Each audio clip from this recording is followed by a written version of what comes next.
So that night I proceeded to smoke pot and drink beer and gaze out from my window in the living room over 11 and B. But man, I was captivated from the get-go with the street. It was throbbing with kinetic energy. Everybody on that street was trying to get the buzz, to keep the street pulsating.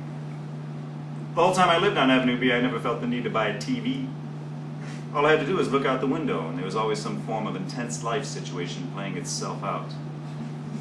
The cops are looking nervous. They don't want to be there, and the people don't want them there. They just want to get the stiff in a van and take down a few names. Another drug-dealing spick killed by another drug-dealing spick.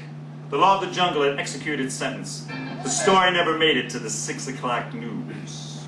Philippe walks in with a big smile on his face.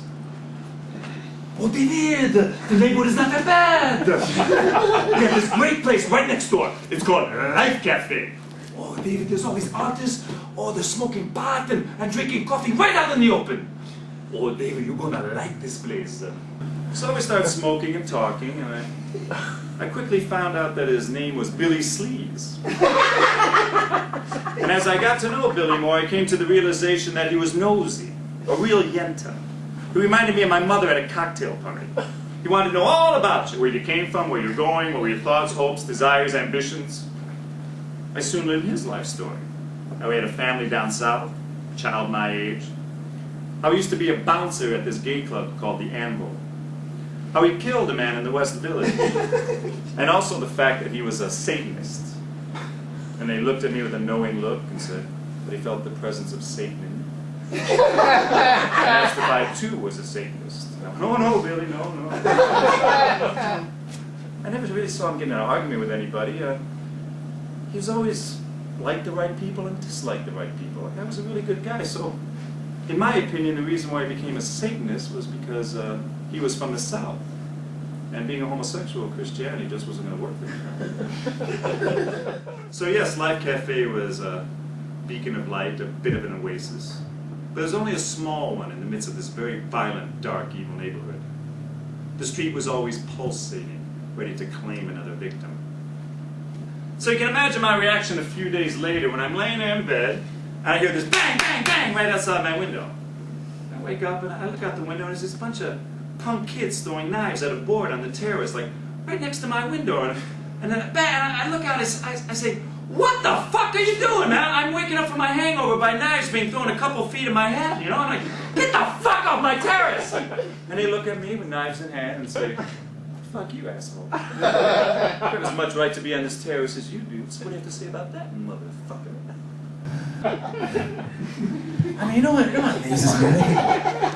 You know what amazes me, man?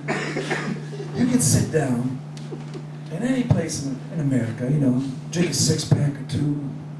As long as you're not driving a car, no one will bother you. But if you sit down in that same town in America and light up a joint, the police will arrive. You'll be arrested, handcuffed, and thrown into a holding cell with rapists and murderers. Why? Why so fucking harsh? Think about it. I'm gonna tell you why. Because booze makes you stupid, and pot makes you think. It's that simple. How do you get in a woman's pants, right? You get her drunk, right? That's how the powers that be fuck us.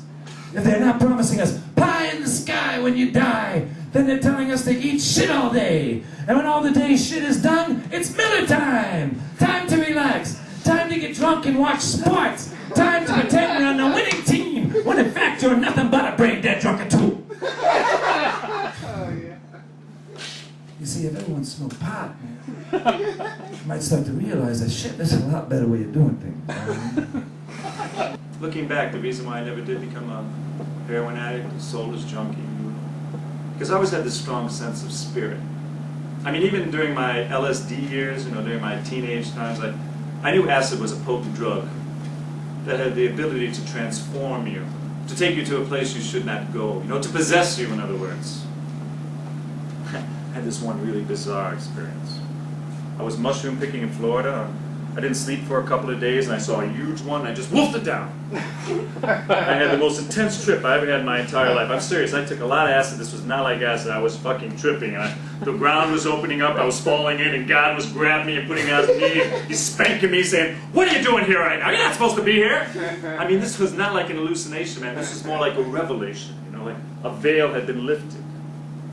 So perhaps that experience stayed with me and helped prevent me from becoming a stone-cold junkie. On this gurney, you know? And they're fucking rolling me through these they're rolling me through the fucking doors, you know? It's like, right out of ER, man. I must have been turning blue or something, you know? And then they got this Indian doctor, and he's putting in a chest tube for the first time, and he's making a lot of mistakes. And he keeps trying to put it in, and he keeps fucking up.